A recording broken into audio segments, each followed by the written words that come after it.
ہجوم دیوار توڑ کر چھاؤنی کے اندر داخل ہو گیا۔ ان کے ہاتھ میں ڈنڈے، اینٹیں اور پتھر تھے۔ ایک آدھ نوجوان کے پاس پستول اور رائفل بھی تھی۔ وہ چھاؤنی کی سڑکوں پر دوڑ رہے تھے، گالی گلوچ کر رہے تھے اور انقلاب زندہ باد کے نعرے لگا رہے تھے۔ سامنے چھاؤنی کا راشن ڈپو تھا۔ نوجوان ڈپو میں داخل ہو گئے اور انہوں نے آٹے، دال اور چینی کے توڑے لوٹنا شروع کر دیے۔ وہ گھی کے ڈبے اور کنستر بھی اٹھا کر دوڑ پڑے۔ فوجی جوان سائیڈ پر کھڑے ہو کر خاموشی سے دیکھتے رہے۔ ایک آدھ نوجوان نے ان پر حملہ کرنے کی کوشش بھی کی، لیکن ہجوم میں موجود سمجھدار لوگوں نے ان کا ہاتھ روک لیا۔ یہ کھیل آدھ گھنٹہ تک چلتا رہا۔ اچانک ایک وائرلیس کال آئی۔ فوجی جوان سیدھے ہوئے اور میگا فون پر وارننگ دے دی۔ مظاہرین چند لمحوں کے لیے رکے، لیکن پھر دوبارہ لوٹ مار میں مصروف ہو گئے۔ جوانوں نے اس کے بعد ہوائی فائرنگ شروع کر دی۔ لوگ ٹھٹکے اور ان میں سے سمجھدار لوگ فوری طور پر بھاگ کر باہر چلے گئے، لیکن جذباتی اور ناتجربہ کار ابھی تک باز نہ آئے۔ اور پھر اس کے بعد رائفلیں سیدھی ہوئیں اور 5 منٹ میں چھاؤنی مکمل طور پر خالی تھی۔ ہجوم گھی کے ڈبے اور آٹے، چینی اور دالوں کی بوریاں بھی سڑکوں پر پھینک کر بھاگ گئے تھے، اور پھر 2 گھنٹے بعد وہاں ٹوٹے ڈنڈوں، بکھری اینٹوں اور پتھروں کے سوا کچھ نہیں تھا۔ یہ منظر 19 جولائی بنوں کا تھا۔ بنوں میں 1 لاکھ لوگوں نے چھاؤنی پر یلغار کر دی تھی۔ سوشل میڈیا پر اس یلغار کو انقلاب کا نام دیا گیا اور یہ ثابت کرنے کی کوشش کی گئی عوام فوج کے خلاف اٹھ کھڑے ہوئے ہیں۔ یہ کوشش 9 مئی 2023 کو بھی کی گئی۔ پاکستان کے 200 دفاعی مقامات پر حملہ ہوا، خوفناک توڑ پھوڑ ہوئی اور اس سے زیادہ خوفناک سوشل میڈیا کیمپین کی گئی، لیکن دونوں کا کیا نتیجہ نکلا؟ بنوں میں 5 منٹ میں چھاؤنی خالی تھی اور 1 لاکھ لوگ کہاں چلے گئے کسی کو کچھ سمجھ نہیں آئی۔ جبکہ 9 مئی کے بعد 11 مئی آئی اور پورا ملک کھلا ہوا تھا اور بقول عمران خان کے 10,000 لوگ گرفتار ہو چکے تھے۔ ان میں سے 90% معافی نامہ لکھ کر گھر واپس آ گئے تھے، جبکہ باقی 15 ماہ سے جیلوں میں ہیں۔ اور دنیا بھر کی میڈیا کیمپین، امریکی ایوان نمائندگان کی طرحی قرارداد اور عدالتوں کے فیصلوں کے باوجود ان کے باہر آنے کے کوئی آثار نہیں۔ عمران خان نے بھی 8 فروری کے الیکشن میں معجزانہ کامیابی حاصل کی۔ یہ 98% مقدمات میں رہا بھی ہو گئے اور انہیں مکمل ضمانتیں بھی مل گئیں۔ ان کی پارٹی کو سپریم کورٹ کے فل کورٹ نے پارلیمانی تسلیم کر لیا اور آئین میں گنجائش پیدا کر کے پارٹی کو وہ سہولتیں بھی دے دیں جو اس نے مانگی ہی نہیں تھیں۔ مگر اس کے باوجود عمران خان آج بھی جیل میں ہیں اور پارٹی اپنی سروائیول کی جنگ لڑ رہی ہے، اور بظاہر دونوں کے لیے ریلیف کا کوئی چانس نہیں۔ یہ حقائق کیا ثابت کرتے ہیں؟ یہ ثابت کرتے ہیں پاکستان جیسے ملکوں میں اسٹیبلشمنٹ بہرحال تگڑی ہوتی ہے، اور یہ اگر کوئی چیز ٹھان لے تو پھر وہ ہو کر رہتا ہے، خواہ اس کی قیمت بنگلہ دیش کی شکل میں ہی ادا کیوں نہ کرنی پڑے۔ چنانچہ یہ غلط فہمی ہے کہ عمران خان ریاست کو لٹا لیں گے یا یہ چھاؤنیوں پر حملہ کر کے ان پر قابض ہو جائیں گے۔ فوج کا کسی بھی صورت میں کچھ نہیں بگڑے گا۔ آپ کو اگر یقین نہ آئے تو آپ عراق، شام اور لیبیا کی مثال لے لیں۔ ان تینوں ملکوں میں کیا کیا نہیں ہوا۔ ملک مٹی کا ڈھیر بن گئے، لاکھوں لوگ مر گئے، لیکن کسی چھاؤنی پر قبضہ ہوا، کسی جنرل کا ٹرائل ہوا اور نہ کسی آرمی چیف کو سزا ہوئی۔ مجھے شام، عراق اور لیبیا میں جانے کا اتفاق ہو چکا ہے۔ آپ یقین کریں، خانہ جنگی کے دوران بھی چھاؤنیاں محفوظ تھیں۔ شہروں کے اندر ہزاروں سویلینز کی لاشیں پڑی تھیں، مگر چھاؤنی کے اندر مکمل امن تھا۔ لہٰذا آپ یہ یاد رکھیں کہ ہم جس انقلاب کو عوامی سمجھ رہے ہیں اس میں صرف سویلین مرتے ہیں، فوجیں محفوظ رہتی ہیں۔ آپ غزہ کی بھی مثال لے لیں، وہاں لاکھ لوگ مر چکے ہیں، پورے علاقے میں کوئی عمارت محفوظ نہیں، مگر حماس کے فوجی اس عالم میں بھی محفوظ ہیں۔ ان کی بجلی بند ہوئی، ہسپتال تباہ ہوئے اور نہ اسلحہ ڈپوؤں پر قبضہ ہوا۔ کیوں؟ کیونکہ فوجیں سرکاری ہوں یا غیر سرکاری، یہ اپنی حفاظت کرنا جانتی ہیں۔ ان کی پہلی ٹریننگ ہی اپنے آپ کو محفوظ رکھنا ہوتی ہے، لہٰذا یہ خوفناک ترین حالات میں بھی اپنے آپ کو بچا لیتے ہیں۔ آپ 1971 کی مثال بھی لے لیجئے۔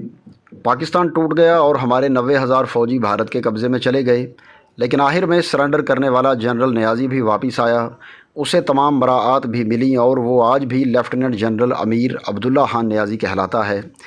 90,000 فوجی بھی زندہ سلامت بھارت سے واپس آئے، سروس جوائن کی اور مکمل فوجی کیریئر اور پروموشنز کے ساتھ ریٹائر ہوئے، جبکہ مشرقی پاکستان میں ہزاروں سویلینز ایک دوسرے سے لڑ کر مر گئے۔ بنگلہ دیش میں آج بھی ان کی اجتماعی قبریں اور یادگاریں ہیں۔ چنانچہ پھر اس انقلاب کا نقصان کس کو ہوا، فوج یا سویلینز کو؟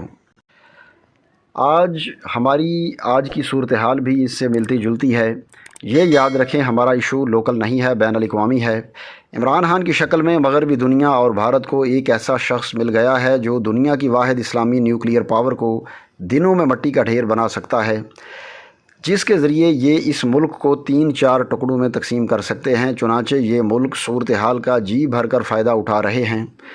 دوسرا، پاکستان چین اور امریکہ کا جنگی میدان ہے۔ یہ دونوں ہماری لاشوں پر اپنی اپنی کامیابی کا جھنڈا لہرانا چاہتے ہیں۔ اور تیسرا، بھارت کے ہاتھ جنگ کے بغیر پاکستان کو تباہ کرنے کا موقع آ چکا ہے، اور یہ بھی اس موقع کا بھرپور فائدہ اٹھا رہا ہے، جبکہ عوام اور پاکستان تحریک انصاف اسے انقلاب سمجھ رہی ہے۔ ہم اسے حقیقی آزادی سمجھ رہے ہیں۔ اصل حقیقت یہ ہے، ہم حقیقی آزادی کے بجائے مکمل غلامی کی طرف بڑھ رہے ہیں۔ آج ہمارے بجلی کے بلوں اور دودھ پر ٹیکس کا فیصلہ IMF کر رہا ہے۔ کل جب گلیوں میں لاشیں پڑی ہوں گی اور پورا ملک اندھیروں میں ڈوبا ہوگا، تو ہم اس وقت دن میں 1 گھنٹہ بجلی اور 5 لیٹر پیٹرول کے لیے دنیا بھر کے تمام مطالبے مانیں گے۔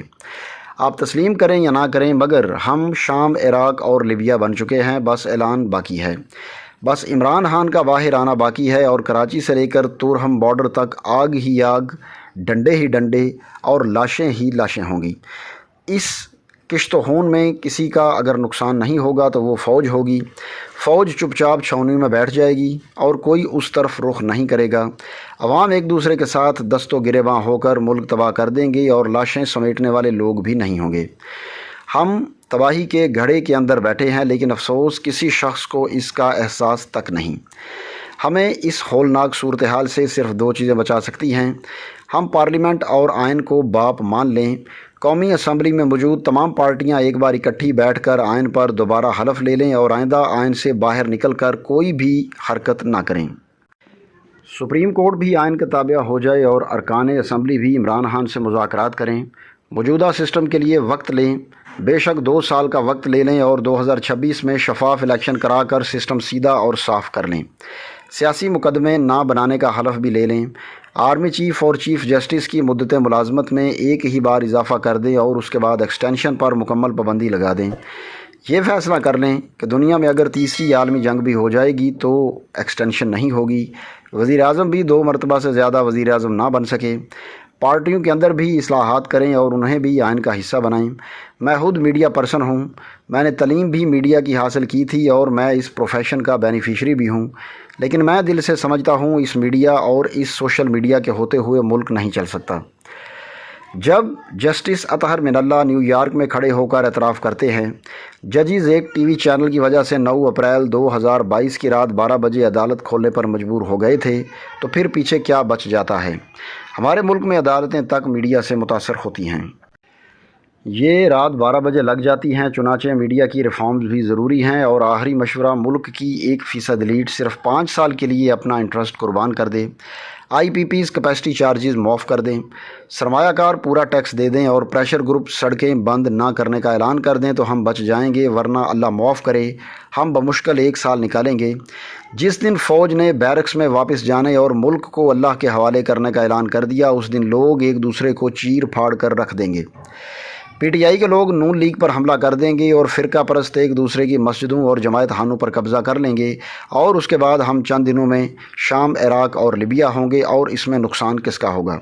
صرف اور صرف عوام کا ہوگا، کیونکہ تاریخ بتاتی ہے کہ خانہ جنگیوں میں لاشیں صرف سویلینز کی گرتی ہیں، فوجوں کو کوئی نقصان نہیں ہوتا۔ سوویت یونین ٹوٹنے کے بعد بھی فوج اپنی جگہ برقرار رہتی ہے۔ دوستو، یہ جاوید چودھری کا کالم تھا جو 30 جولائی 2024 کو شائع ہوا۔ ویڈیو اچھی لگے تو لائک کریں، چینل پر نئے ہیں تو سبسکرائب کریں، اور گھنٹی کے بٹن کو دبا کر نوٹیفیکیشنز آن کر لیں، تاکہ ہماری تمام ویڈیوز کے نوٹیفیکیشنز آپ کو سب سے پہلے ملیں۔ اب آپ سے ملاقات ہوگی اگلی ویڈیو میں، تب تک کے لیے اللہ حافظ۔